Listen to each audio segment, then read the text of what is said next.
Inside a prison where violence was the only law, an old black man walked in without a word. Nobody knew his name, only the stillness in his eyes, like a storm long spent. When the thugs saw him, they smelled weakness. What they didn't know was that the same trembling hands once trained the FBI's toughest agents, and seconds after they touched him, Hopeville Prison would never be the same again. The noise came first. Metal striking tile, the hollow clang of fists against flesh, the echo of men who had forgotten what mercy sounded like. Water sprayed from a broken pipe, turning the prison showers into a rainstorm of violence. In the flickering light, 4 men surrounded a fifth, an older black inmate, his bare shoulders marked with the bruises of too many hits and too little defense. He didn't raise his hands. He didn't beg. He just stood there, bleeding quietly, as if pain was an old companion who'd come to visit again. Roy Cutter's voice cut through the noise. "You think you can walk in here and act like you're somebody, huh?" His breath steamed in the cold air, his laughter sharp and cruel. "You ain't special, old man. You just another piece of meat in my block." He threw another punch. The old man's body folded, knees hitting the tile, the sound swallowed by the running water. Somewhere down the corridor, a guard's radio crackled, but no one came. The guards didn't hurry for fights like this. They let the animals handle their own order. The older man, his name, though no one here knew it yet, was Malcolm Hayes, lifted his head, blood tracing the line of his jaw. His eyes weren't wild like the others. They were steady, cold, and terribly calm. "Keep your eyes down," Roy barked at the crowd watching from the doorway. "Ain't nobody wants to see this hero bleed?" The younger inmates looked away. Even the bravest of them knew what happened to witnesses in Hopeville Penitentiary. The water ran red at Malcolm's feet, pooling near the drain. His breath came slow, controlled. 1, 2, 3. Each exhale measured, each inhale deliberate. He could hear the rhythm of their movements, the shuffling of boots, the trembling laughter of men who needed noise to hide their fear. One of them, skinny, kicked him in the ribs, and another blow followed. The old man's body rocked with each hit, but he didn't cry out. The silence unnerved them more than any scream would have. "Say something," Roy demanded, grabbing him by the collar. "Say you're sorry, old man." Malcolm's lips parted. His voice was low, so soft it almost vanished beneath the hiss of the broken pipe. "You don't want me to speak, son?" Roy blinked, confused. "What'd you say?" The older man looked up, his eyes, dark as midnight and just as deep, locked on Roy's. In them was something ancient, discipline carved by decades, not defiance, but certainty. "Because if I do," Malcolm murmured, "you'll start listening. And when men like you start listening, things end bad." Roy laughed, but the sound broke halfway through. He tightened his grip, drawing back for another hit. Malcolm didn't move. The world slowed to a heartbeat, the hiss of water, the thud of boots, the electric hum of a light fighting to stay alive. Then a crack of thunder rolled through the halls as a storm outside found its echo in the violence within. The camera of imagination froze on that moment. A trembling fist, a bowed head, the red of blood mixing with gray water. And then silence, a voice older and heavier than the years that shaped it, filled the quiet. "They didn't know," it said, the tone low, like gravel on wind. The man they were beating had once taught the FBI how to survive this kind of fight. The storm's rumble swallowed the words as the image bled backward through time. The dripping pipes blurred into the clang of a prison gate, the metallic click of a lock sealing a man's freedom away. Malcolm Hayes walked into Hopeville for the first time 2 weeks earlier, wrists cuffed, posture straight. He carried no visible anger, no fear. Only that same calm the guards mistook for weakness. His file said 58 years old, assault charge, but his eyes said otherwise. He looked at the prison walls not like a man entering hell, but like someone returning to a classroom he once taught in. The guard escorting him, Officer Daniels, snorted. "You the one they call professor, huh? Guess you ain't too smart if you ended up here." Malcolm offered no reply. His steps echoed down the corridor, even and measured. He noticed the flicker of the lights, the faint smell of bleach over rust, the way the younger inmates paused to stare. They saw a frail body in orange cloth. None of them saw the man who had spent 30 years teaching agents how to disarm a knife, how to breathe through panic, how to make fear serve instead of rule. The sound of a metal door sliding shut snapped him back to the present. The intake officer shoved a folder at him. Name? Hayes, Malcolm. Age, 58. The officer didn't look up. Welcome to Hopeville. Population, hopeless. Malcolm smiled faintly. Every place has its lessons, he said. They led him to Block D, Roy Cutter's kingdom. As he walked, the noise of the inmates swelled. Catcalls, laughter, the kind of mocking that came from boredom and cruelty. A tattooed arm reached through a cell bar, trying to trip him. He sidestepped without breaking stride. In the shadow of the hallway, a young black inmate watched, tall, nervous, with eyes that hadn't hardened yet. His name was Darnell Briggs, but nobody used it. They called him Private because he still stood straight like he was waiting for orders. Something about the old man's walk caught his attention. Not pride, not fear. Something else, balance. Later that night, in the cell beside his, Darnell whispered through the bars, "Hey, old man, what are you in for?" Malcolm folded his blanket neatly before answering, "For teaching the wrong man a hard lesson." The young man hesitated. "You mean killing somebody?" Malcolm's chuckle was quiet, almost kind. "No, I taught a man what respect meant. He didn't like the price." From the hallway came the echo of heavy boots, Roy Cutter doing his nightly patrol, his laughter bouncing off concrete. "Sleep tight, gentlemen. Tomorrow we find out who belongs and who don't." Darnell's whisper came again, softer this time. "You ain't scared of him, are you?" Malcolm looked up at the ceiling, where faint light seeped through the bars, drawing a silver line across his hands. "Fear's a tool," he said. "You just gotta learn who's holding it." Outside, thunder rolled closer. Inside, the old man closed his eyes, breathing slow, the rhythm steady, like a soldier counting the seconds before battle. In his stillness, there was a kind of warning. Hopeville didn't know it yet, but the storm that had been brewing inside its walls was just beginning to rise. The first morning light that seeped through the tiny slit of a window painted a thin silver line across the concrete floor. Hopeville didn't wake up so much as it stirred, grinding, clanking, humming alive like an old beast that still remembered hunger. Somewhere far down the corridor, a siren wailed twice, signaling breakfast, but it sounded more like a warning than an invitation. Malcolm Hayes sat on the edge of his bunk, already dressed, his bed made so tight a coin could bounce off it. His cellmate, a jittery kid named Moreno, still snored softly, his blanket half tangled around his legs. Malcolm looked at the walls. There were names carved deep into the concrete, some crossed out, others fading into dust. He thought of the hands that had done that carving, the quiet desperation behind each mark. The cell door clanged open. "Cafeteria line, move it," a guard shouted. Malcolm rose, hands behind his back out of habit. Even here, his movements had purpose, discipline. He could feel the eyes already on him. The walk to the cafeteria was a gauntlet, metal doors slamming, guards leaning against walls, inmates whispering in clusters. He felt the weight of curiosity follow him. "That's the new guy," someone muttered. "The black one with the gray hair. They say he used to be some kind of teacher." A laugh echoed. "Yeah, well, he's about to learn a whole new lesson." The cafeteria was a long, echoing room that smelled of burnt coffee and disinfectant. Metal tables were bolted to the floor, and every inch of the space hummed with invisible rules. Who sat where? Who spoke first? Who looked at whom? Malcolm paused at the entrance, taking it in. Every movement in this place was choreography, and he'd been reading body language long enough to see the unspoken rhythms. The guards by the far wall didn't care what was coming. They were used to blood before noon. Roy Cutter sat dead center, the throne of Block D. His arms were as big as fence posts, his bald head glinting under the fluorescent lights. The tattoo of a skull covered the back of his neck.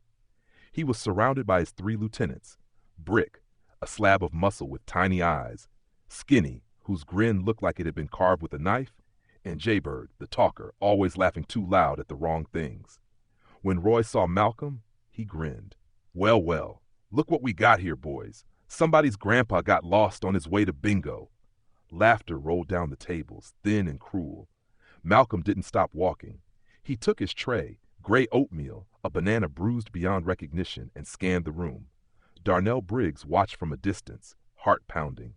He'd heard about this moment from others, how Roy always tested the new fish. But something about the old man's stillness scared him more than Roy's smirk. He'd seen soldiers with that kind of calm once, right before things went bad. Malcolm chose a table near the back, close to a wall. It wasn't defiance. It was calculation. No one could get behind him there. He sat, stirred his oatmeal once, and started eating. Roy stood up. His boots echoed across the floor. "Hey, Professor," he said loudly, so the whole cafeteria could hear. "You didn't hear me? I said you lost, old man." Conversations around them died down. Forks froze midair. Every inmate knew this script. It was the same every week, just with a different actor in the spotlight. Malcolm didn't look up. He took another spoonful of oatmeal. Roy's jaw tightened. "You deaf or just stupid?" He stepped closer, shadow falling over the table. "When someone in this block talks to you, you answer. That's how it works." Malcolm's voice, when it came, was soft but clear. "I heard you." "Then why ain't you talking?" "Because you didn't ask anything worth answering." A few men snorted quietly. Someone whispered, "Oh, he dead." Roy's face turned a deep shade of red. He slammed his palm down on the table, making the tray jump. "You think you're funny?" Malcolm's gaze finally rose. He didn't glare. He didn't smile. His eyes just met Roy's, level and unblinking. "No, I think I'm eating." That kind of composure, quiet, unflinching, had more power than a punch. The laughter that followed was nervous, uncertain. Even Roy felt something shift under his skin. Brick stepped forward, eager to please. "You want me to teach Grandpa some respect?" Roy raised a hand. "Nah, he's mine." He leaned close, the smell of tobacco and sour coffee thick between them. "You got 5 minutes to figure out who runs this place, Professor." Malcolm glanced at his oatmeal. "If you're the teacher, I already know the lesson." Roy blinked. "What the hell does that mean?" "It means," Malcolm said, standing up slowly, "a man who needs everyone to fear him has already run out of better ways to be respected." The silence that followed was almost holy. Even the guards looked up. Roy's eyes flickered. Confusion, rage, and something else, something like unease. Then he laughed it off, clapping Malcolm on the shoulder hard enough to rattle his bones. "You got a mouth on you, old man. We'll see how long it lasts." He walked off, his crew following, but the air in the cafeteria felt different now. The hierarchy had wobbled. The old man hadn't fought, hadn't shouted, but somehow he hadn't lost either. When breakfast ended, Darnell caught up with him in the hallway. "You know he's going to come for you now, right?" he whispered. Malcolm adjusted his glasses, though they weren't prescription. "He was already coming for me. I just gave him a reason to be honest about it." "You should ask for protective custody," Darnell said, lowering his voice. "They'll move you somewhere safer." Malcolm's lips curved into something that wasn't quite a smile. Running only changes the view, not the destination. Later in his cell, he sat cross-legged on the floor, hands resting on his knees. He listened to the sounds around him, the drip of a leaking pipe, the clang of gates closing, the faint murmur of men pretending not to be afraid. He thought of how many times he'd walked men through fear before. Young agents shaking before their first mission, soldiers learning to steady their hands before pulling a trigger. He remembered telling them, "Control the breath, and you control the fight." Now he inhaled slowly, exhaled even slower, the rhythm steady and ancient. Out there, Roy Cutter was pacing, planning, building the next scene in a play that had already begun. In here, Malcolm Hayes waited, not with anger, but with the patience of a man who had already seen how every story like this ended. The next morning came dressed in noise, boots slamming against concrete, steel doors clanging open, the smell of disinfectant mixing with overcooked eggs. Hopeville didn't do quiet mornings. It was a place that woke up angry. Malcolm Hayes stood in line with the rest of Block D, his tray balanced steady in his hands.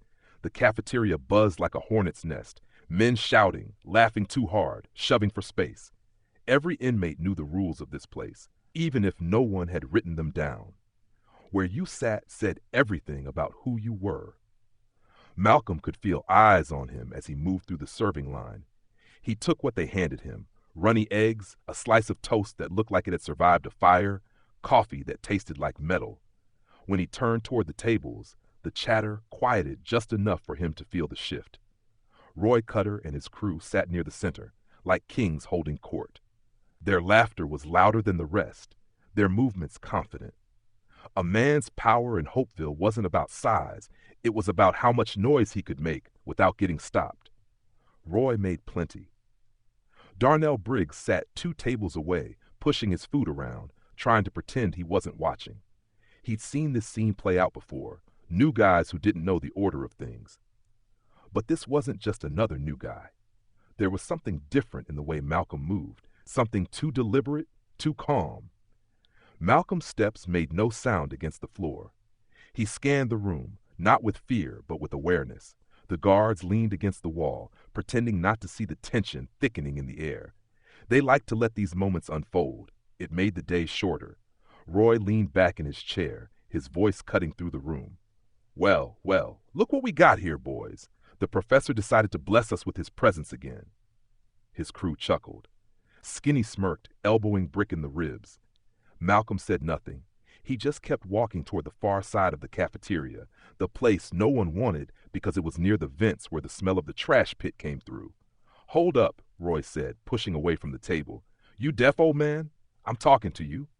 The laughter rippled again, but quieter this time. Malcolm stopped, turned his head slightly, then continued walking. He found an empty table near the wall, sat down, and placed his tray neatly in front of him. He ate slowly, each motion deliberate. Roy stood now, his chair scraping loud against the floor. Guess he didn't hear me, he said. Guess maybe his ears went bad. Brick grinned. Maybe his brain too. Roy's heavy boots crossed the floor, every step announcing what was coming. Conversations dropped off. The clatter of trays faded. The cafeteria had seen blood before, but there was always a certain hush before it started. Roy stopped a foot away from Malcolm's table. Hey, Professor, he said. You sitting in my spot. Malcolm looked up at him, expression calm. Didn't see your name on it. Roy tilted his head, smiling. You got jokes now? Malcolm's gaze stayed level. No jokes, just breakfast. Roy chuckled, low and mean. See, I don't like that tone. You're new here. You gotta learn respect. I was raised on it, Malcolm said softly. The words seemed to confuse Roy for half a second. Then something in his pride twisted. That right? He grabbed Malcolm's coffee cup and poured it across the tray, soaking the eggs, the toast, everything. The liquid spread across the table and dripped onto the floor. Malcolm's hand twitched just slightly. No one else noticed. He set his fork down carefully, the sound barely a tap. Roy leaned close, his breath hot and sour. What now, old man? You gonna do something about it? The silence stretched long enough for everyone to hold their breath. Malcolm's voice, when it came, was barely above a whisper. I just did. Roy blinked. What? Malcolm met his eyes. I decided you weren't worth my peace. Laughter exploded from Roy's crew, harsh and ugly. Skinny slapped the table. Brick howled. Even a few inmates nearby chuckled nervously, the kind of laugh people used when they didn't want to be noticed. Roy grinned, but there was a tightness around his mouth that didn't match the sound. You talk pretty, Professor, he said, straightening up. But talk don't get you far in here. He shoved Malcolm's shoulder hard. Most men would have stumbled, but Malcolm didn't move. His feet stayed planted. His body absorbed the shove like stone. Roy blinked, a flicker of surprise crossing his face. Brick muttered. He didn't even flinch. Roy's grin faltered, then returned, wider, faker. That's cute. You think you're tough. Malcolm shook his head. No, I just don't need to prove it. For the first time, Roy didn't have a line ready. The old man's calm was a mirror, showing him what kind of fool he looked like. Come on, Roy, Skinny said, sensing the awkward pause. Let's eat. Guy's just a crazy old man. Roy sneered, but he stepped back, muttering, This ain't over, Professor. He turned, shoving past another inmate, his boots echoing like a retreat. Malcolm picked up his tray, dumped the ruined food into the trash, and walked back to the line. The kitchen worker, a tired woman with gray hair, stared at him in surprise when he handed the tray back. They gave you hell already, huh? He gave her a small, almost polite smile. Some lessons repeat themselves until somebody learns them. When he sat again, the noise in the cafeteria slowly returned. Conversations resumed, but quieter. The balance of things had shifted just a little. In a place like Hopeville, silence had its own kind of authority. From his table, Darnell watched, heart racing. You crazy old man, he whispered to himself. But deep down he felt something like pride, though he couldn't explain why. Later, when they were back in their cells, the whispers began spreading. The old guy didn't back down. Roy pushed him, and he didn't move. The story grew with every telling, as stories do in cages. By nightfall, Malcolm Hayes was no longer invisible. In his cell, he sat by the dim glow of the hallway light, the sound of the block humming around him. Darnell's voice drifted from the next cell over. "You really ain't scared of him, huh?" Malcolm folded his hands in his lap. "Fear's a thing you use, not something you live under." "You don't think he's coming for you?" Malcolm exhaled slowly, the breath steady as a drumbeat. "He already is, but that's his problem, not mine." Darnell went quiet for a long time, then said softly, "Man, I hope you know what you're doing." Malcolm leaned back against the wall, closing his eyes. "So do I." Outside, the wind howled through the narrow vents. In the dark belly of Hopeville, something unseen shifted, a current of respect, of fear, of curiosity, the kind of shift that made even the guards pay closer attention the next morning. Somewhere in that silence, Malcolm Hayes smiled faintly. He'd been in rooms like this before, filled with men who thought noise made them powerful. They never understood that real power moved quietly, like a storm building just beyond the walls. The laundry room sat at the far end of Block D, a place that smelled like damp cotton and bleach, where the ceiling lights flickered and no guard ever stayed long. The hum of the old machines was steady, low, almost soothing, the kind of sound that made men think they were alone when they weren't. Malcolm Hayes was there because he volunteered. Folding sheets kept his hands busy and his mind quiet. He liked the order of it, the rhythm. In Hopeville, order was a luxury most men forgot how to keep. It was late afternoon when the door creaked open. He didn't turn right away. He could tell by the echo of boots there were 3 of them. The laughter that followed confirmed what he already knew. Roy Cutter never came alone. "Well, look at that," Roy said, his voice carrying that casual cruelty that came easy to men who'd never been told no. "Grandpa's doing chores. How sweet." Brick's shadow loomed behind him, wide as a refrigerator. Skinny followed, chewing on a toothpick he didn't have permission to have. They spread out, closing the distance, forming a loose semicircle. The smell of cigarette smoke and sweat pushed the clean scent of laundry out of the air. Malcolm set the folded sheet on the pile beside him and turned slowly. "Afternoon," he said. His tone was polite, almost cordial. Roy grinned. "You keep that fancy talk up, you'll have us believing you're civilized." He glanced at the floor. "You missed a spot. I'll get it." "Oh, no," Roy said, nodding at Brick. "We can't have you strain that old back. We'll help." Brick upended of gray mop water, spilling it across the clean sheets. The floor darkened with dirty puddles. The smell of mold rose up, sharp and sour. Malcolm didn't move. "You gonna clean that up?" Roy asked. "Go on, Professor. Show us how a man with manners gets on his knees." The words hung in the air, heavy with the kind of challenge that didn't need to be spoken twice. Malcolm's face didn't change, but something in the room did. The hum of the dryer seemed louder now. He looked from one man to the next, taking them in. The twitch in Skinny's jaw, the restless shifting of Brick's weight, the gleam of enjoyment in Roy's eyes. "I'm not cleaning what you spilled on purpose," Malcolm said finally. Roy stepped closer until his breath was warm against the older man's cheek. "That right? Then maybe I'll make you." Malcolm met his gaze, calm and unblinking. "You can try." Brick let out a short laugh. "Damn, Roy, he got some stones for an old man." "Not for long," Roy said. He shoved Malcolm hard, sending him stumbling against the folding table. A sheet slid to the floor. From the doorway came another voice, Olson, a white-haired inmate who worked laundry shifts to stay away from the gangs. "Hey, leave him be. Ain't no call for that." Roy turned. "You say something, fossil." Olson straightened, his thin shoulders trembling. "You heard me. Man's just trying to do his job." Roy's expression darkened. "Guess we're running a retirement home now." He moved toward Olson and Brick followed, grinning. Malcolm's voice cut through the noise, quiet but sharp. "Roy?" The name stopped him mid-step. He turned, surprised to hear his own name spoken like that, steady, not fearful. "Hit a man your own size," Malcolm said. "You might learn something new." For a second, the air froze. Then Brick's fist flashed, catching Olson in the mouth. The older man crumpled, his hands clutching his face, a dark line of blood staining his fingers. Skinny laughed. Roy didn't. He was watching Malcolm. Malcolm bent down and helped Olson to a chair. The other inmates had drifted to the doorway now, drawn by the noise, but no one stepped in.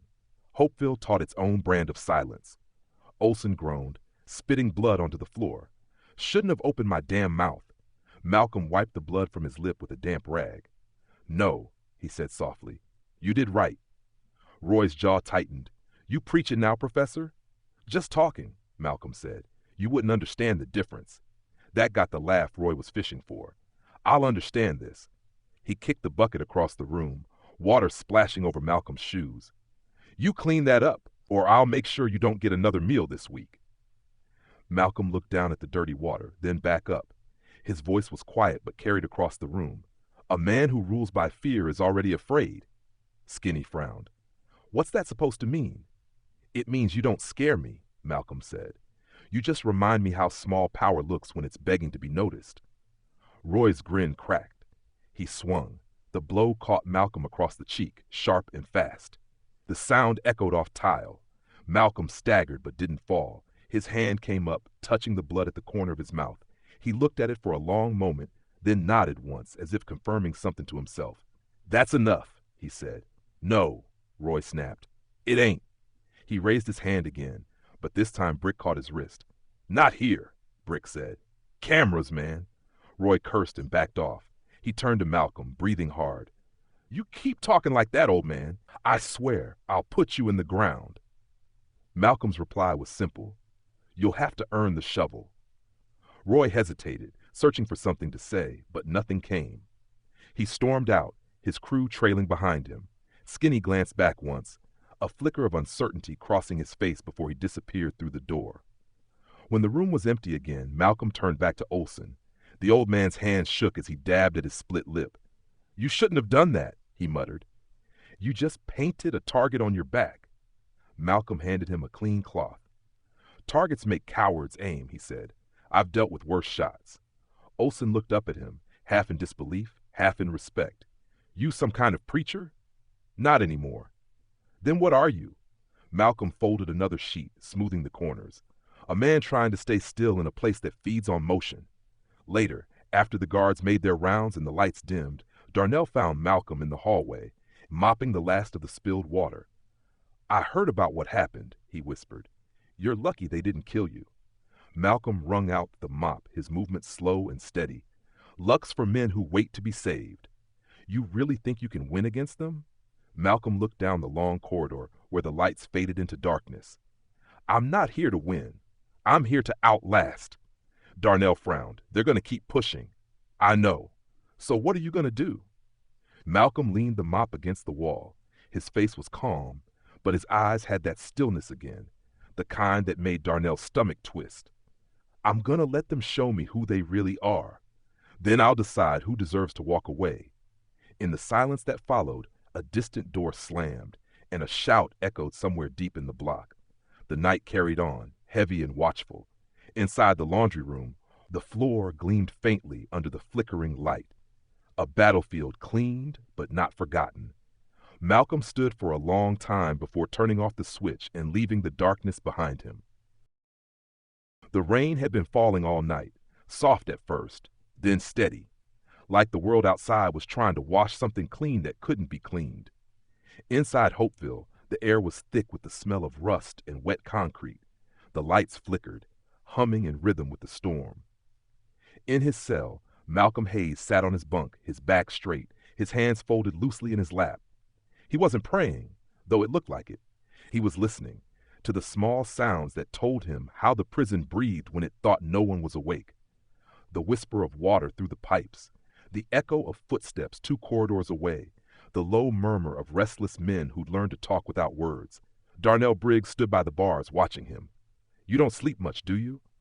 "Not here," Malcolm said without opening his eyes. "Too many memories walking around in the dark." "Memories?" Malcolm opened his eyes and met the boy's gaze. "This place is full of them. Every sound you hear, it's somebody's story that never finished right." Darnell leaned closer. "You ever think you got one of those unfinished stories?" Malcolm smiled faintly. "Maybe that's why I'm still here." The morning bell clanged, loud and sudden.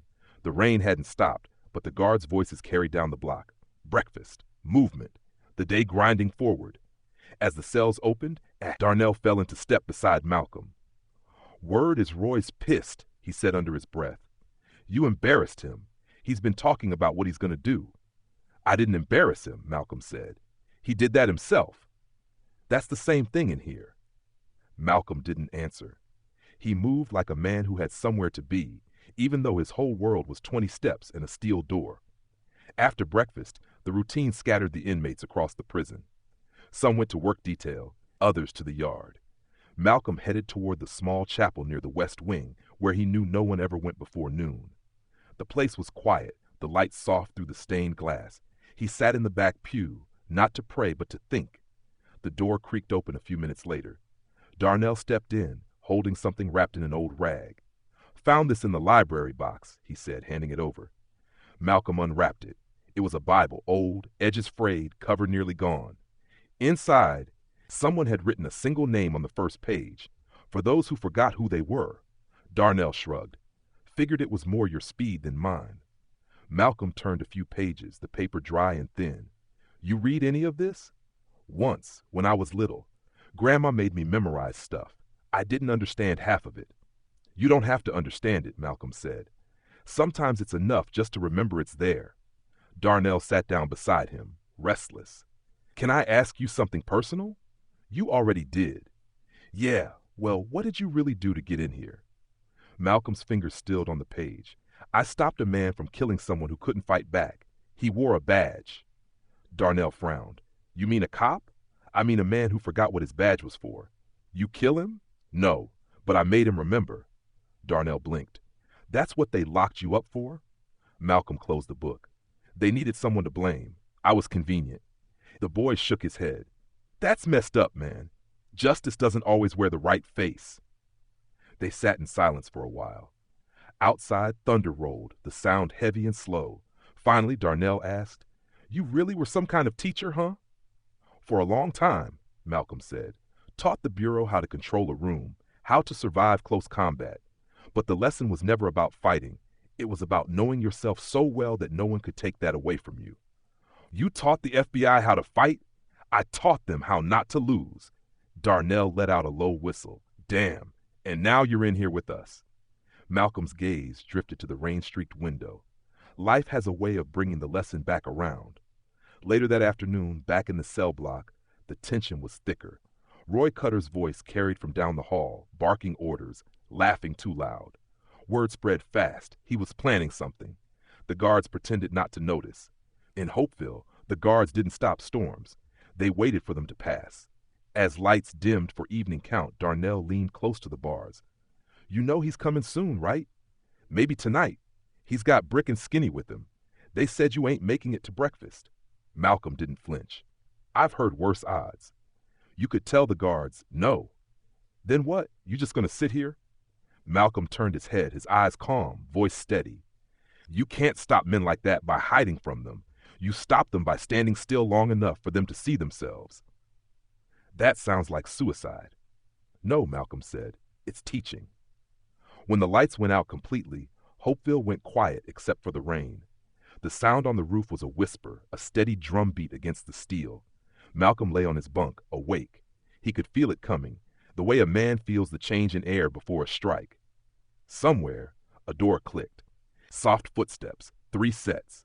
Darnell sat up in his cell, whispering, "Oh, hell no!" But he didn't shout. Nobody ever shouted in Hopeville, not when it mattered. The steps stopped outside Malcolm's cell. The whisper of metal against metal. A small scrape, the sound of a lock being worked with a contraband key.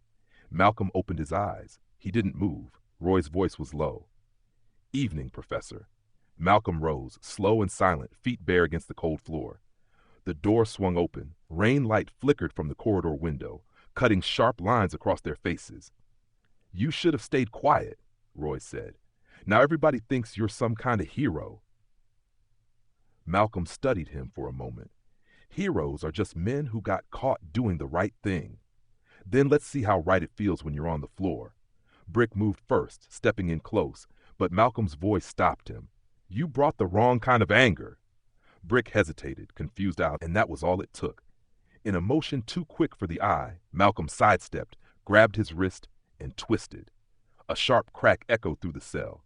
Brick howled, dropping to his knees. Skinny lunged next, but Malcolm's elbow met his jaw with surgical precision. He crumpled. Roy's punch came wild, born of rage. Malcolm let it pass, feeling the wind of it against his cheek. He caught Roy's forearm, turned his body, and sent the younger man crashing into the wall. The whole cell shook. Roy groaned, spitting blood. "You think this changes anything?" Malcolm knelt beside him. "Everything changes when men like you remember fear." Roy glared up at him, hatred flaring in his eyes. "You're dead, old man." Malcolm released him, stepping back. "You already said that. Maybe next time, you'll mean it." When the guards finally arrived, summoned by the noise but too late as always, they found 2 men unconscious and a third bleeding from his mouth. Malcolm stood by the sink, washing his hands. "Trouble here, Hayes?" one guard asked, eyes wide. "No trouble," Malcolm said quietly. "Just correction." The guards cuffed him anyway, protocol more than punishment. As they let him out, Darnell's voice came faintly from the cell beside his. "You good?" Malcolm nodded once. "Better than they are." Down the hall, thunder rumbled again. The storm outside and the one inside Hopeville had finally met, and in that small, hard cell, a quiet man had reminded everyone why calm could be the most dangerous thing in the world. The sound of water echoed through the tiled room, a steady rhythm that masked everything else, the faint shuffle of feet, the distant clang of doors, the whispers that lived in the pipes. Hopeville's shower block was always cold, even when the steam rose thick as fog. Malcolm Hayes stood beneath a broken nozzle, letting the thin stream of water run down the scars on his shoulders. He kept his eyes half closed, listening more than washing. The air carried tension tonight, a heaviness that didn't belong to the weather. He'd felt it since morning. The silence of men who knew something was coming but didn't want to be the ones to say it. Darnell had warned him again after breakfast. "Roy ain't done, Mr. Hayes. He's got new help. Word is he's paying guys from other blocks in smokes and favors." Malcolm had nodded, calm as always. Fear buys loyalty, but only until something stronger comes along. He didn't have to say what that stronger thing was. Darnell saw it in his eyes, resolve, the kind that didn't need to shout.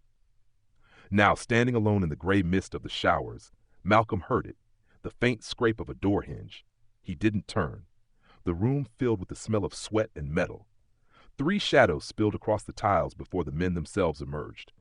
Brick, his arm still stiff from the last encounter, Skinny, nervously licking his lips, and a third man he hadn't seen before, taller, meaner height, with a shaved head and a tattoo that read "Born to Rule" curling down his neck. "Well, look what we found," Skinny said, his voice trembling slightly despite the grin he tried to hold. "Old man's got himself some privacy." Malcolm turned off the water, slow and deliberate. Privacy's hard to come by here. Brick stepped forward, cracking his knuckles. "Roy says you owe him respect." "I already gave him what he earned." The new guy laughed, the sound sharp as glass. "He earned more than a lecture. You made him look like a fool, and that don't stand." Malcolm looked at each of them in turn, measuring distance, balance, weight. He could see it all. The way Brick leaned too far on his left leg, the twitch in Skinny's right hand, the false confidence in the stranger's stance. "You boys really want to do this here?" Brick grinned. "Best place for it. Cameras don't work in this room. We made sure." Malcolm exhaled once, slowly. "Then you've already lost." Brick lunged first. Malcolm sidestepped, the move smooth as breath, his palm flashing out to meet the big man's elbow. A crack followed, a clean, efficient sound. Brick shouted and dropped to one knee, clutching his arm. Skinny froze for half a second too long. Malcolm pivoted, using the momentum to drive his shoulder into Skinny's chest. The impact knocked the wind out of him. The new guy moved faster. He came in swinging a short metal pipe he'd hidden in his towel. The blow cut through the air with a whistle. Malcolm barely ducked, the pipe grazing his shoulder. Pain flared, sharp and deep, but it didn't break his focus. The man came again, wild and strong. Malcolm watched his feet, not his hands. He waited for the weight shift, the overcommitment, then stepped inside the swing and caught the attacker's wrist. With a twist and a shove, the pipe clattered to the floor. The man cursed, tried to grab him, and Malcolm struck once, an open-handed hit to the solar plexus. The man folded, gasping. For a few seconds, all that could be heard was water dripping and the rasp of hard breathing. Skinny scrambled to his feet, panic flashing in his eyes. "Roy ain't gonna stop," he stammered. "You can't keep doing this." Malcolm stood over him. "Then tell him to stop trying." Skinny backed toward the door, half dragging Brick with him. The third man wheezed on the floor, trying to find air. Malcolm didn't move until they were gone. Then he turned the water back on, washing the blood from his knuckles. His reflection in the cracked mirror showed a face both calm and tired. He'd hoped to finish his time quietly, but quiet was something this place couldn't tolerate. When he returned to his cell, Darnell was waiting, pacing like a caged animal. "You okay? You okay?" "I'm fine," Malcolm said. "I heard the guards running. They said there was a fight. There was a misunderstanding." "Man, that ain't funny. Roy's gonna lose it now. He ain't used to losing. He's talking about making an example out of you." Malcolm sat on the bunk, rubbing the bruise on his shoulder. "Then maybe he'll learn something this time." "You don't get it," Darnell said, voice cracking. "He's talking about killing you, man. You should tell the warden, get transferred." Malcolm looked at him steadily. "You think the warden cares? You think anybody out there gives a damn what happens in here?" Darnell fell silent. The rain still tapped against the barred window, soft and constant. "When I was younger," Malcolm said, "I used to tell my students that fear's just a kind of energy. You can let it move through you or let it own you. The trick is remembering you have a choice." Darnell swallowed hard. "What if you choose wrong?" Malcolm smiled faintly. "Then you learn faster."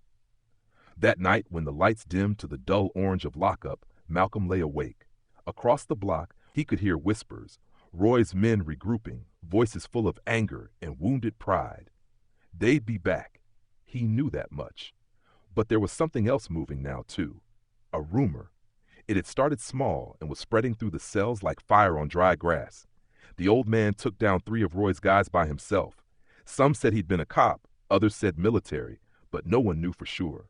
They just knew he wasn't what he looked like. By morning, the story had reached even the guards. They watched him differently now, not with pity, but with wary respect. Malcolm noticed it, but didn't acknowledge it. Respect earned by violence wasn't worth celebrating. It was just another kind of prison. At breakfast, the cafeteria was unusually quiet. Men moved out of his way without speaking. Darnell sat across from him, wide-eyed. "You hear what they're saying? They think you used to train federal agents."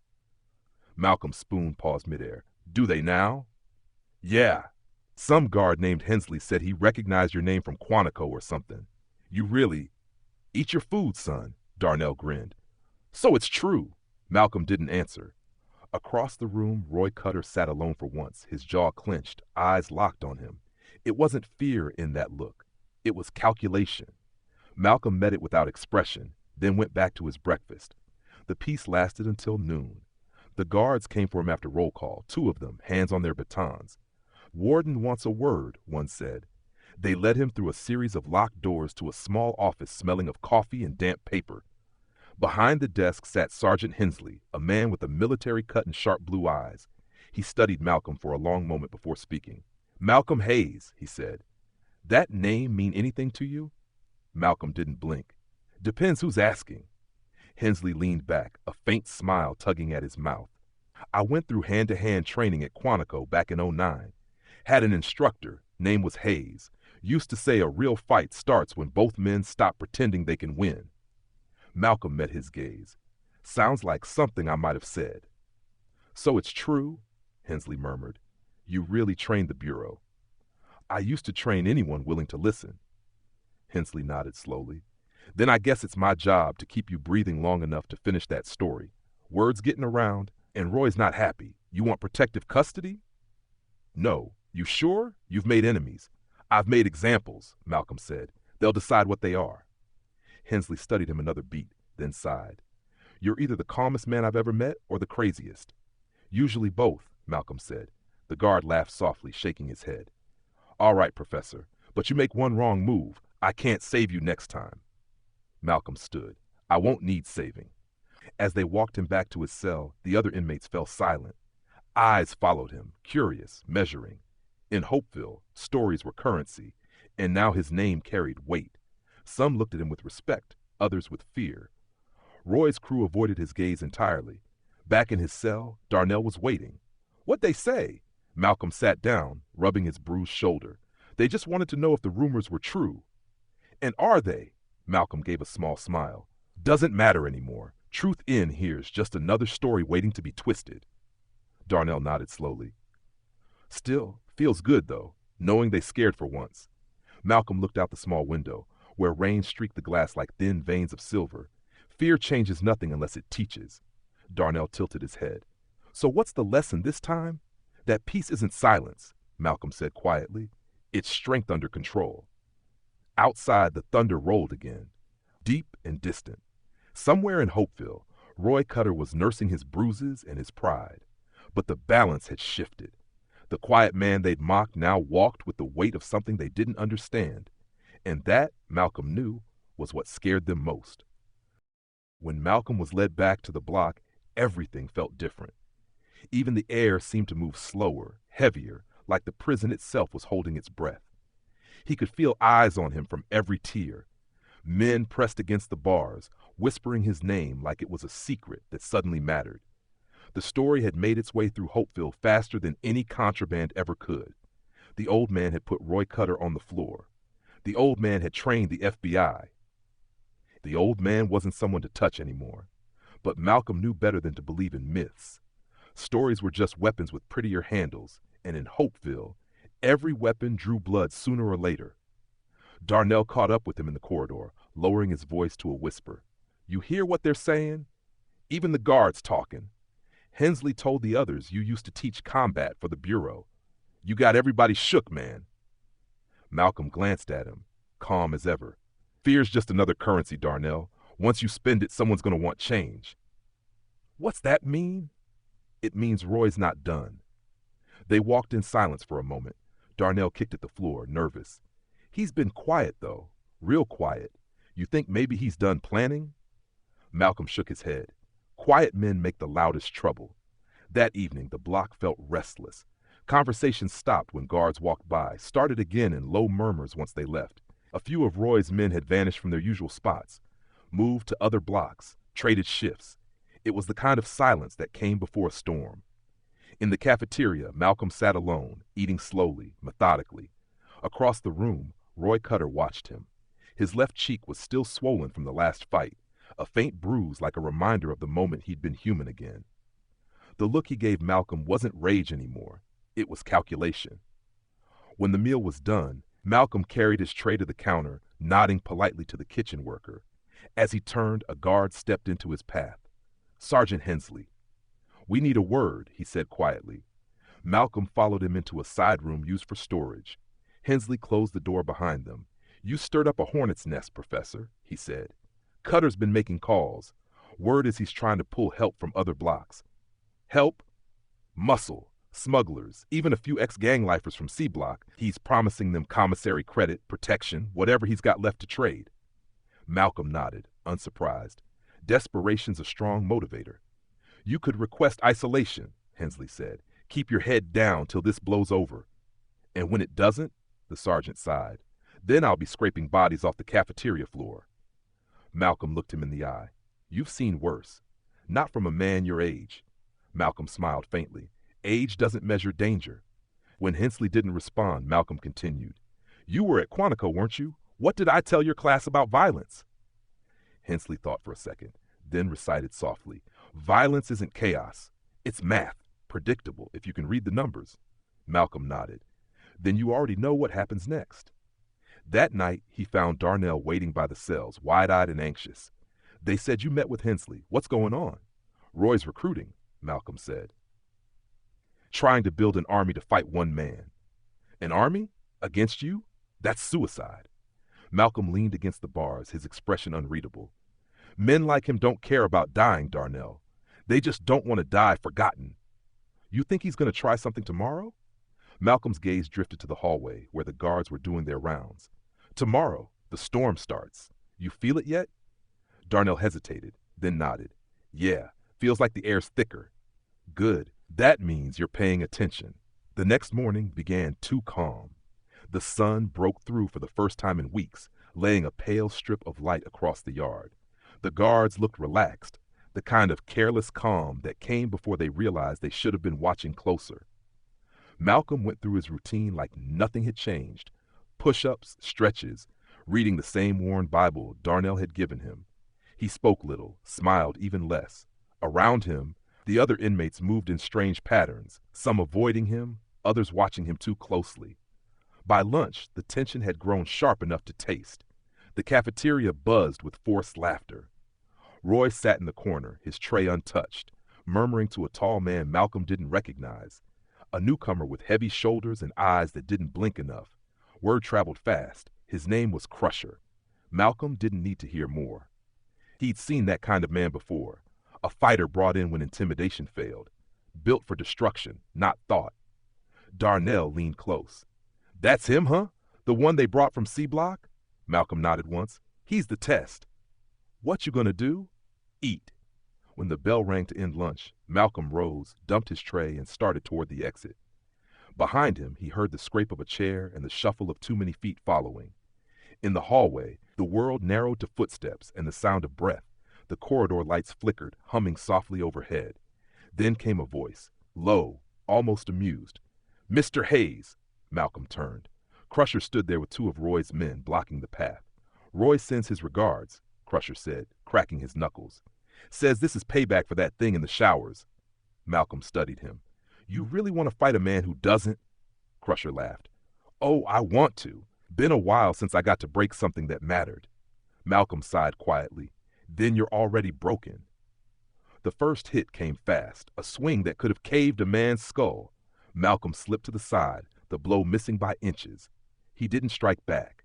Not yet. He wanted to see the rhythm, the pattern. Crusher swung again, a roar in his throat. The noise covered everything until Malcolm stepped in close, one hand deflecting the arm, the other pressing against the man's throat. The motion was small, controlled, devastating. Crusher's eyes went wide. "You trained for power," Malcolm said, voice calm, "not precision." He twisted, sending the bigger man stumbling. When Crusher swung wild again, Malcolm moved faster than the eye could follow, redirecting the punch, catching it, and turning it into momentum that sent the giant crashing into the wall. The sound was like thunder. The two men behind him froze. They'd expected a brawl, not a demonstration. Crusher gasped, wheezing for air as Malcolm let him drop to his knees. Roy appeared at the far end of the corridor, his face pale with disbelief. For a second, he looked almost young, stripped of the armor anger had built around him.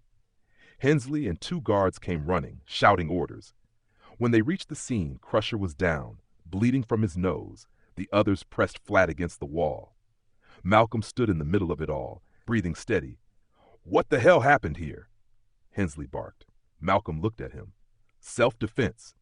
Hensley surveyed the carnage, then nodded reluctantly. "Everyone back to your cells, now!" The guards dragged the injured men away, and the hallway emptied. As Hensley led Malcolm toward solitary, he muttered under his breath, "You keep making my job harder, Hayes." "I told you before," Malcolm said. "I don't start these lessons, I just finish them." Solitary confinement was a small, wrapped, square room with walls that sweated cold. For most men, it was hell. For Malcolm, it was quiet. He sat cross-legged on the thin mattress, the light above flickering in slow intervals. In the silence, his mind wandered, not to the fight, but to the faces of men he'd taught years ago. Students who'd believed in justice until the world showed them what it really cost. When the guards finally opened the door 48 hours later, the hallway outside was silent again. Word had spread, Roy's enforcer had failed. Cutter's reach had limits. As Malcolm stepped back into the main block, Darnell was waiting. "They said they put you in the hole," he said, eyes wide. "You good?" "I'm fine." "Man, they say you dropped Crusher like he was nothing." Malcolm gave a small shrug. "He wasn't nothing, just a man doing what he thought made him strong." Darnell grinned. "And you showed him otherwise." Malcolm didn't respond. He looked down the tier where Roy sat in his cell, staring out with eyes that burned but no longer blazed. Something had broken there, and they both knew it. "You think it's over?" Darnell asked. Malcolm watched the rain begin again outside the barred window, thin lines tracing down the glass. "No," he said softly, "it's never over, but sometimes that's the lesson too." When Malcolm stepped back into the yard after solitary, the air carried a different kind of silence. It wasn't the hush of fear anymore. It was the hush of watching. The men of Hopeville had seen the old man walk into storms and come out breathing, and that kind of thing didn't happen here. In a place where power was measured in scars and noise, his calm had become a rumor too loud to ignore. Even the guards glanced at him differently, like they were trying to remember if they'd ever raised their voices to him. Darnell was waiting near the benches, pretending to read an old magazine. "Man," he said when Malcolm sat down, "they talking about you like you Moses or something. Half the block want to shake your hand. The other half want to stay the hell out of your way." Malcolm smiled faintly. "Both are wise choices." Darnell laughed, but the sound didn't last long. "Thing is, you made waves, Mr. Hayes. Real ones. Some folks like what they see, but others—" He looked around, lowering his voice. "You know Leroy Thompson? They call him Ace?" "I've heard the name." "Yeah. Well, he's been telling folks you're the start of something. Says it's time the brothers stop taking scraps, start running the place ourselves. He wants to talk to you." Malcolm's face didn't change. "Did you tell him I don't do politics?" "Didn't have to. He says you don't gotta. He just wants your name on it, your face. People listen to you now." Malcolm leaned back, squinting up at the gray sky. "They listen because I kept quiet when others shouted. That's not the same as leading." Darnell hesitated. "You turn him down. It's going to look bad. Ace don't take no kindly." Malcolm looked at him, eyes steady. "Neither do I." The rest of the day passed in that uneasy rhythm Hopeville had perfected, too calm, too normal. When night came, the storm broke again, hard and fast, rattling the windows like the sky was warning someone. Malcolm sat on his bunk, reading by the weak light. He could feel it in the walls, the shift, the kind that came before trouble. The next morning, Ace came himself. He didn't knock, men like him never did. He just appeared in front of Malcolm's table in the cafeteria, his frame blocking the light. He was tall, broad, with tattoos crawling up his neck like vines. His voice carried across the room without effort. "Mr. Hayes, mind if I sit?" Malcolm gestured to the empty spot across from him. "It's a free table." Ace sat, elbows on the metal surface. "You made quite the impression in this place. Roy Cutter? Crusher? Man, those names used to mean something. Not anymore." "Names don't last long here," Malcolm said. "Neither do reputations." Ace grinned. "Maybe not, but legacies do. I've been thinking about that, see. All this time, this place been run by hate, white boys, guards, everyone looking down on us. I say it's time we change that." Malcolm sipped his coffee. "And you think violence will do it?" Ace shrugged. "Only language they speak. It's the only one you've learned." The words were soft but sharp enough to draw blood. Ace's grin faltered. "I ain't your enemy, old man. I'm offering you something bigger than yourself. You teaching these boys discipline, control. That's power. But power don't mean nothing if you keep it to yourself." "I teach men how to master themselves," Malcolm said, "not how to own others." Ace leaned forward. "They already own us, Hayes. You just too blind to see it." Malcolm met his gaze. "If a man believes he's owned, he's already given permission." For a moment they stared at each other, silence stretching like wire. Then Ace stood. "You think you better than the rest of us, huh?" "No," Malcolm said quietly, "just different enough to survive." Ace gave a short laugh, but his eyes were cold. "You'll regret turning me down." When he left, the cafeteria slowly found its noise again, but it was thinner now, stretched tight with anticipation. Darnell came over, whispering, "You shouldn't have said that. Ace got a temper like gasoline. I've dealt with worse fires." "Yeah, but those fires didn't have 30 guys behind them." That night, Ace made his move, not with fists, but with whispers. Men started choosing sides, some for Ace, some pretending they weren't choosing at all. The guards noticed, but didn't intervene. Division made their jobs easier. Malcolm felt the shift long before it reached him. The looks in the hallway changed. Not hostile, but calculating. Men came to him with questions that weren't really questions. "You think it's time, Hayes? You gonna stand with your own?" He gave them the same answer each time. "Stand for what's right, not for who's loudest." It didn't make him friends. One afternoon in the library, Mrs. Chen approached him. The little woman had been there longer than most guards, her hair streaked with silver. "Mr. Hayes," she said softly, "I hear talk, dangerous talk, about you, about Thompson." Malcolm closed his book. "Rumors grow best where people forget to think." "You should be careful. These men, they see strength and want to use it." He nodded. "That's what men have always done." "Maybe so, but I've seen too many good men here lose themselves trying to save others." Malcolm smiled gently. "Then maybe the trick is knowing who needs saving." Mrs. Chen frowned but didn't argue. She'd learned by now that Malcolm's words always had two meanings. One for the world, one for himself. A week later, the yard exploded in noise. Ace and his crew were training, or pretending to, shadowboxing, sparring, yelling loud enough for everyone to hear. The message was clear. War was coming. Across the fence, Roy Cutter watched, pale and silent, his empire crumbling. That evening, Darnell found Malcolm cleaning his cell. Ace's people say you're scared. They think that's why you keep talking peace. Peace ain't fear, Malcolm said. It's restraint.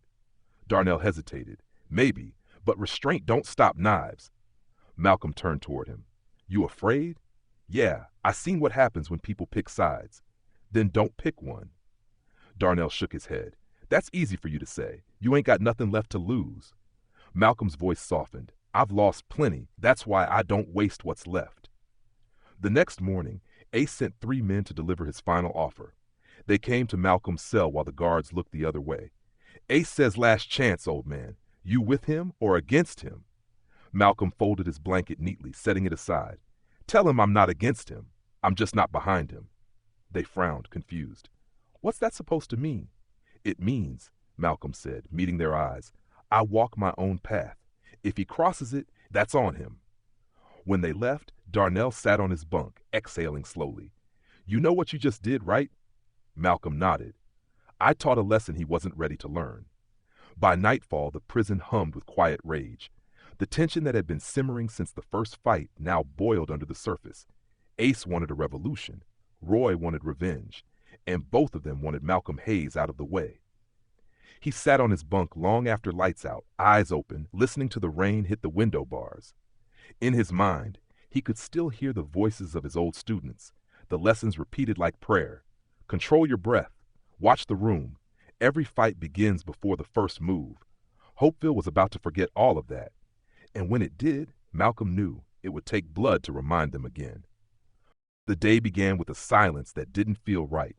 Even the air in the cafeteria seemed to move slower, heavier, as if Hopeville itself was waiting for something to crack.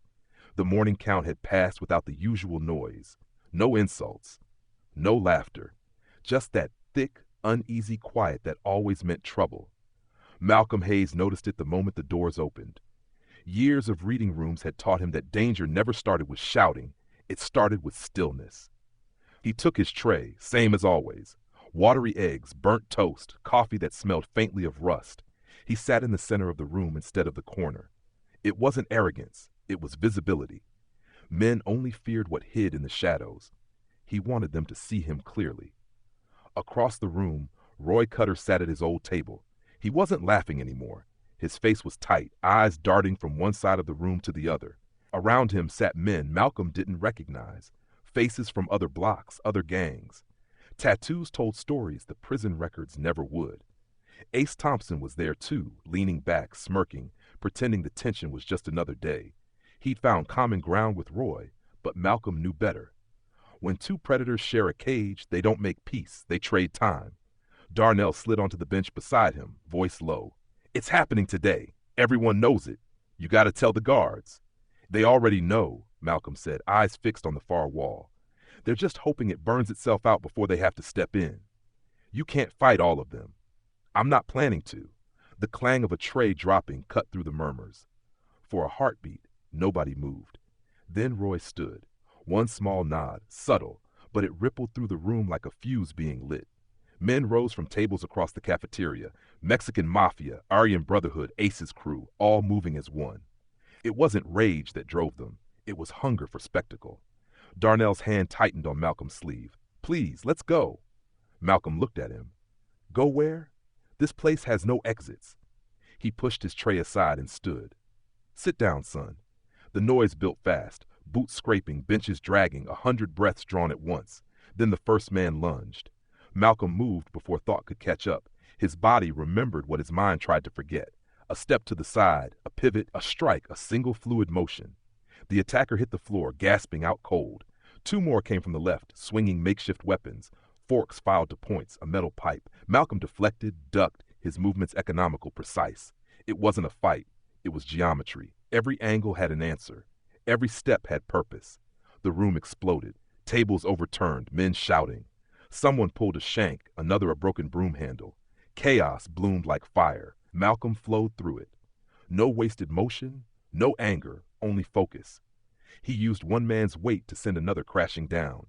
He ducked under a swing and swept a leg. He could hear his own breath, slow and steady, even as the storm closed around him. Darnell tried to reach him but got pulled back by a guard diving for cover.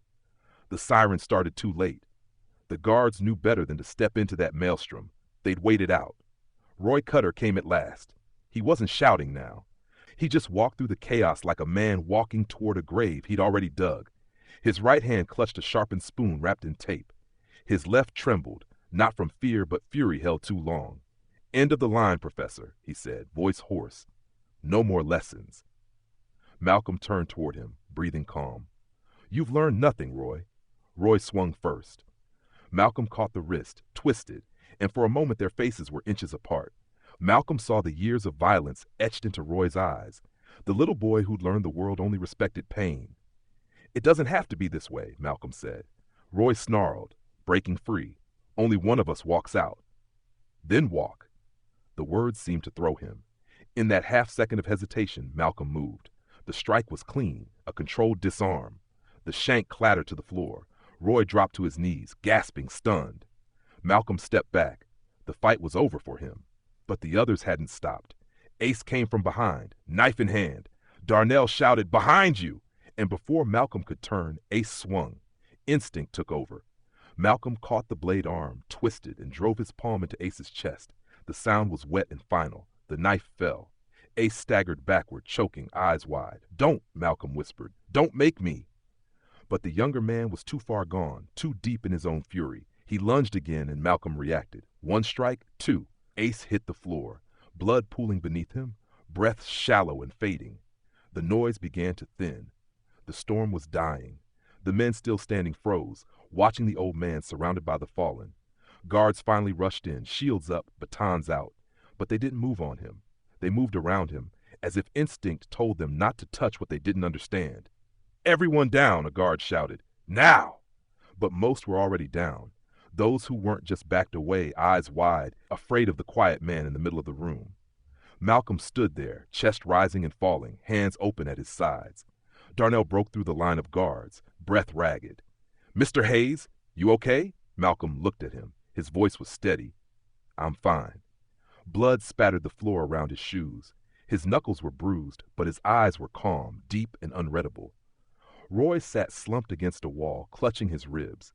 His voice was barely a whisper. "You think they'll remember you as a hero?" Malcolm looked at him. "Heroes don't survive places like this. Teachers do." The guards cuffed him, protocol more than necessity. As they led him away, the entire room watched. No one cheered. No one spoke. It wasn't victory. It was revelation. The kind that leaves men staring at their hands, wondering what strength really means. They put Malcolm in solitary again. He didn't fight it. He sat on the narrow cot, staring at the wall, replaying the moment Ace had fallen. There was no satisfaction, no pride, only the weight of what it had cost to make the violence stop. A few days later, Sergeant Hensley came to see him. "They're saying you saved a dozen lives," he said quietly. "Even the warden's impressed. Hell, the Bureau called. They verified your file. You really did train them."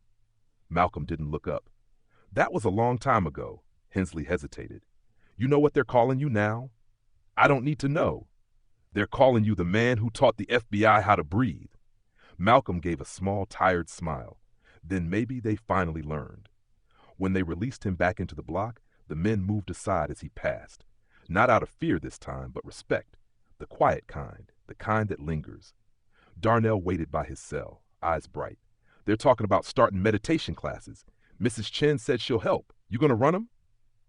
Malcolm sat on his bunk. "Maybe. Or maybe I'll just sit and listen." Darnell grinned. "You're something else, old man." Malcolm looked at the boy, the soldier, the student, the man still learning. "No," he said softly, "just a reminder." Outside, the rain started again, light against the glass. Somewhere in the distance, a door slammed shut. Hopeville breathed, and for the first time in a long time, it didn't sound angry. It sounded alive. The days after the riot blurred together like a long exhale.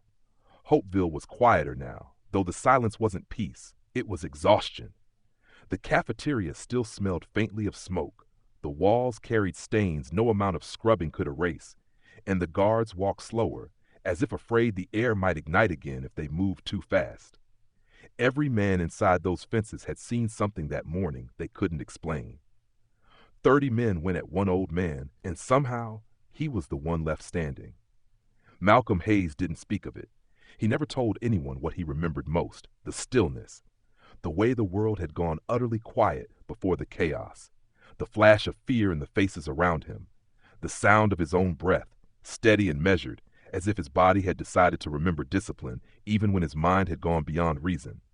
He didn't remember every strike, every motion, only that he'd done exactly what he taught others never to do: survive by instinct. They kept him in isolation for 2 weeks after that.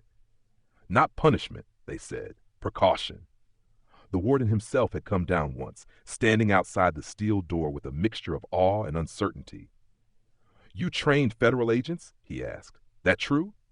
Malcolm didn't answer. He'd learned long ago that some truths only caused more trouble. When they finally released him back to the block, men stepped aside without being told. No one jeered, no one spoke his name. Even Roy Cutter stayed quiet. The last time Malcolm saw him, the man was sitting alone in the yard, staring at the ground like it might explain how everything had gone wrong. His swagger was gone. The guards had transferred Crusher to medical, Ace to another facility altogether.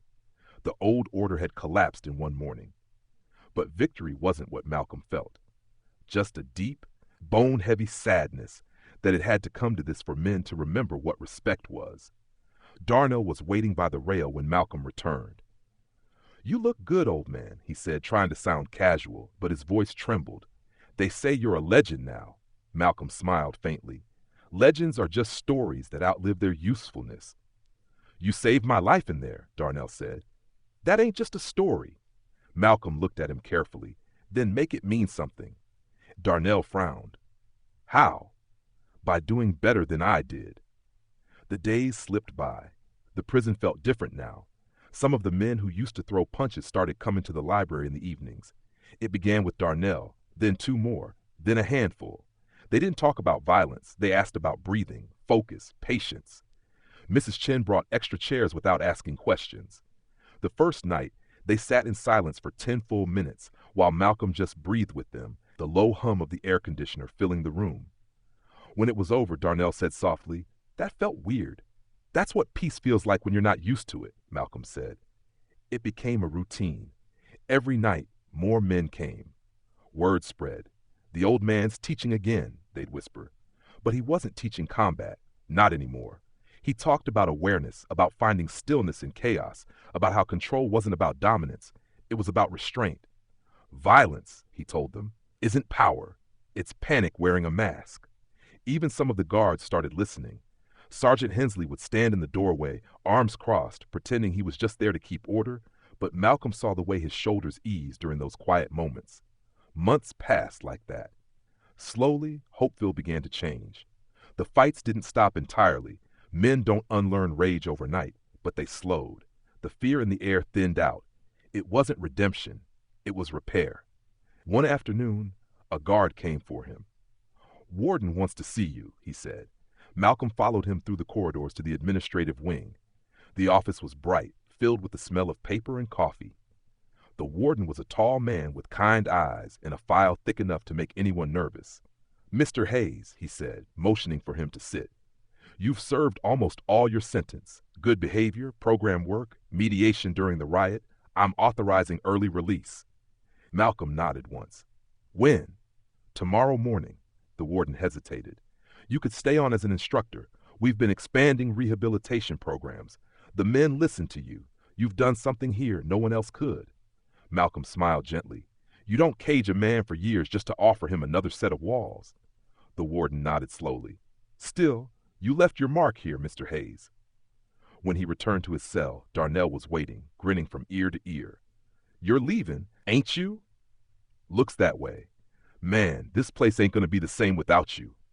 Malcolm sat down on the bunk, folding his hands. "That's the point." Darnell went quiet, then said, "I'm getting out in 6 months. Think I'll keep the meditation thing going.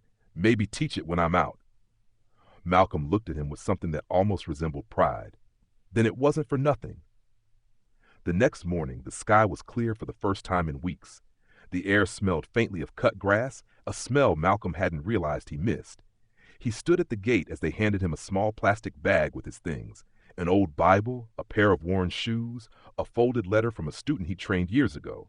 Sergeant Hensley walked him to the final checkpoint. "Didn't think I'd see the day," Hensley said. "Guess you were right all along." "About what?" "That calm wins more fights than fists." Malcolm smiled. "Only when the world's ready to listen." Hensley extended his hand. "Take care of yourself, Professor." Malcolm shook it, firm and steady. "You too, Sergeant." Outside the gate, the sunlight hit him full in the face. It was warm, unfiltered by steel or glass. He stood there for a long time, eyes closed, feeling it. The hum of the city beyond the fences sounded distant, unreal. Freedom wasn't the roar he remembered. It was quiet. He didn't turn back. There was no need. Behind him, Hopeville would keep spinning, grinding, breathing.